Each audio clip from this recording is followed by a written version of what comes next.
पण सातबारा दाखवला तरच इंधन मिळणार असल्याचं पेट्रोल पंप चालकांनी सांगितलंय। शेतीची कामं सुरू असताना डिझेल मिळत नसल्यानं शेतकऱ्यांचे मोठे हाल होत आहेत। अनेक ठिकाणी पंपांवर नो स्टॉकचे फलक लागलेत आणि काही ठिकाणी सातबारा दाखवा आणि इंधन मिळवा अशी अट लादली जाते। त्यामुळे तीव्र संतापही व्यक्त होतोय आणि डिझेल मिळवण्यासाठी शेतकरी सकाळपासूनच कॅन आणि वाहनांसह रांगेत उभे आहेत।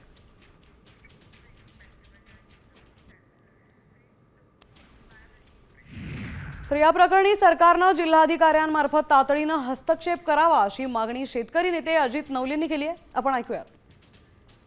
मुख्यमंत्र्यांनी सुद्धा संबंध हंगामाच्या तयारीसाठी बैठक घेतलेली असली तरी सुद्धा ग्रामीण पातळीवर या बाबतीमध्ये पुरेशा प्रमाणात गांभीर्य प्रशासनाला आलेलं नाही, हेच यातून दिसतंय।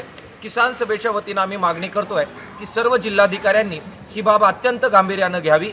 कुठेही डिझेलसाठी सातबारा किंवा कोणतीही अट शेतकऱ्यांना लावू नये, किंबहुना प्राधान्याने अशा प्रकारचं डिझेल हे शेती अवजारांसाठी उपलब्ध करून देण्याची तस्ती ही सबंधपणाने महाराष्ट्रभर सर्व जिल्हाधिकाऱ्यांनी पुरवठा अधिकाऱ्यांनी घ्यावी।